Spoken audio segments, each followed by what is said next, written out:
Alterações de humor, presta atenção. Alterações de humor, cansaço, sensação de perda de energia, diminuição da libido e disfunção erétil, perda de massa óssea e de massa muscular. Só por um termo ali, você vai dizer que é quase menopausa, né?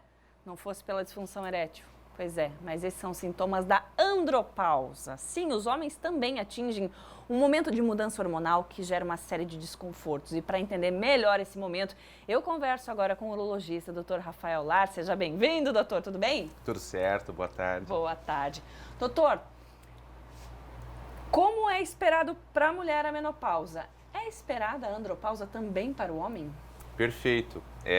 Este momento na vida do homem, ele pode acontecer em algum momento.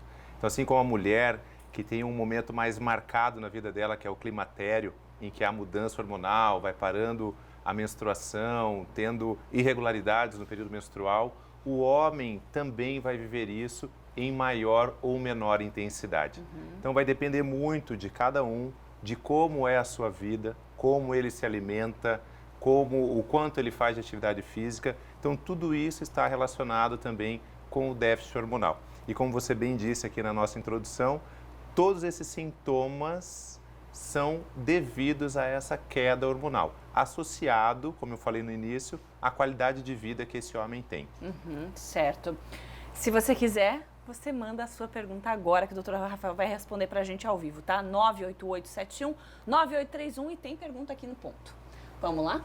A Ivonete mandou: todos os homens passam pela andropausa? Olha aí, doutor, que a gente acabou de falar. Perfeito. Então, como eu acabei de dizer, eles em maior ou menor intensidade, eles vão passar.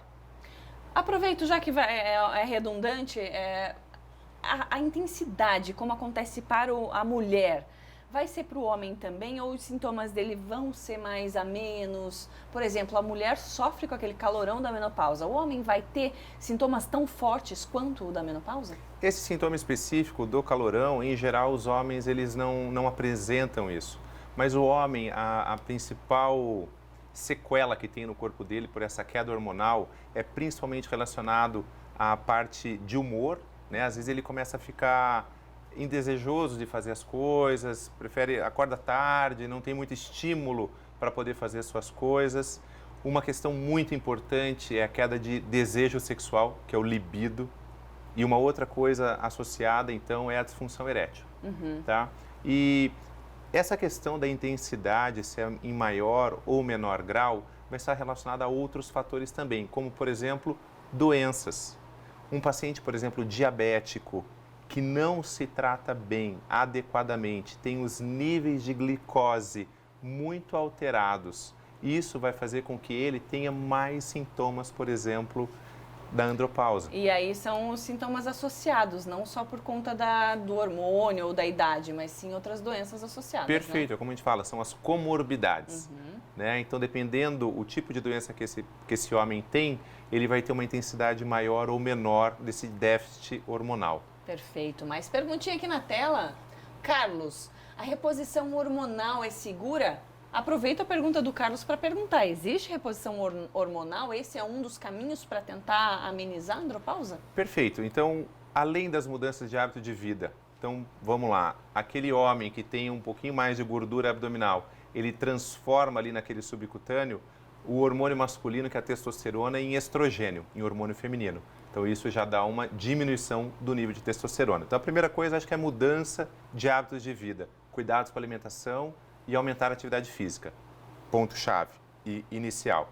E a outra questão é a reposição hormonal. Então, pela pergunta aqui, sem dúvida, a reposição hormonal é segura.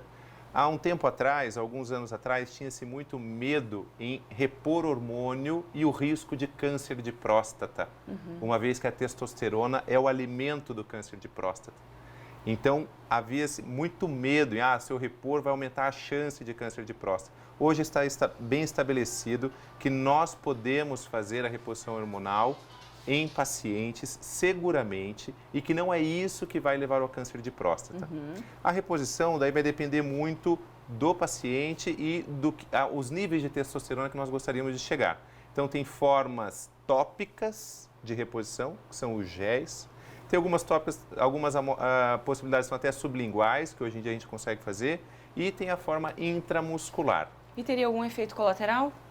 Olha, são poucos os efeitos colaterais, tá? Mas já vi no consultório pacientes que fizeram reposição hormonal e, por exemplo, tiveram alergia, quer dizer, tiveram alergia a alguma das substâncias ali que foi aplicada junto do medicamento, tá? Mas, em geral, os efeitos benéficos são muito maiores do que os colaterais. Sim. Claro que nós temos que tomar cuidado, pacientes com risco cardiovascular, paciente muito idoso, isso nós temos que ser bem pontuais e avaliar o risco e benefício da reposição hormonal. Não é simplesmente, tem baixa de hormônio, vamos repor, que vai acabar com os problemas dele. Não é generalizado, tem que avaliar o caso sempre, gente. Aqui Perfeito. a gente dá as informações, mas sempre tem que avaliar cada caso separadamente, tá bom? Tem mais pergunta aqui, doutor. A Ana, a partir de que idade se tem andropausa? Boa, Ana. Em geral, os homens vão começar a perceber esses déficits hormonais a partir dos 45, 50 anos de idade. Em geral, é isso que a gente percebe. Tem poucos homens com 40 anos de idade, 38 anos de idade, que já começam com um declínio. Nós, no consultório, avaliamos se não tem uma outra causa para o déficit hormonal. Tá? Porque nós temos a questão do eixo neuroendócrino, quer dizer, os testículos produzem a testosterona e vai uma mensagem para o cérebro dizendo tem testosterona adequada. Ou se está no nível baixo, o cérebro vai mandar uma mensagem para o testículo através do FSH e do LH para poder estimulá-lo a produzir testosterona. Então, o testículo é o principal órgão que produz a testosterona. 95% da testosterona é produzida nos nossos testículos. Então, se tem algum transtorno, alguma alteração neste controle, então esse homem pode ter um déficit hormonal numa idade mais jovem, tá? Mas, em geral, uma pessoa adulta, normal, com envelhecimento normal, é a partir dos 50 anos em que nós vamos ter uma avaliação melhor disso daí e as queixas desse déficit hormonal. Doutora, ao longo dos anos, a gente vem envelhecendo mais, né? Morria-se muito mais cedo, a gente não conhecia essa ideia de ser mais velho. O nosso corpo, ele entende, vamos falar do corpo do homem, ele entende que, agora a gente vai ser mais velho mesmo, tipo 100 anos, a gente vai chegar aos 100 anos. Ou seja, essa taxa de chegar aos 40 e começar esse déficit hormonal, ele, de alguma forma, ele pode pensar assim, não, eu tô jovem ainda, vou ficar mais velho, só mais velho. Entendeu o que eu quis dizer? Como a gente está ficando mais velho, o corpo entende que eu ainda tenho mais tempo para frente, então eu vou guardar aqui, eu vou ficar só mais velho lá para frente. Olha, é uma tendência natural, acho que quando a gente vai ficando mais velho, por exemplo, um homem de 50 anos, talvez quando ele tivesse 30 anos, ele ia falar assim, 50 anos, tá velho já. Ele com 50 anos falou, eu tô na flor da idade. Sim, que é isso? Velho é um homem com 70 anos. De repente você vê um senhor de 70 anos e ele está super bem. Exato. E fala assim, não, eu não sou velho ainda. Mas o corpo entende isso? Olha, vai entender dependendo de como você vai reagir a isso. É muito mais uma questão mental do que física. Opa. No seguinte sentido, o seu cérebro pensa em fazer, por exemplo, uma determinada atividade física. Às vezes o corpo já não reage naquela velocidade. Certo. Mas se a pessoa tem uma mente jovem, ela é jovem. Agora, você tem pessoas, homens de 50 anos, que têm a cabeça de 80. Daí... Né? Que não tem disposição para nada e daquele jeito tá bom. Porque o meu pai morreu com 55. Então, assim, depende muito de como nós reagimos frente ao que está nos acontecendo. Tá certo. Doutor, só pra gente finalizar, tem aqui rapidinho mais uma pergunta, vamos lá. O José Carlos, qual especialista deve procurar para fazer o diagnóstico? Obrigada, José Carlos.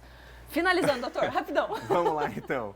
Nós, como urologistas, somos um dos especialistas que fazemos esse diagnóstico e também o endocrinologista é uma outra especialidade que consegue avaliar e também é preparado também para fazer reposição hormonal. Através de exames de sangue a gente consegue esse diagnóstico? Perfeito. As dosagens hormonais são por meio dos exames de sangue. Perfeito. Doutor, obrigada por estar aqui com a gente, começar a semana com ótimas informações. Imagina, Obrigada. eu que agradeço. Até.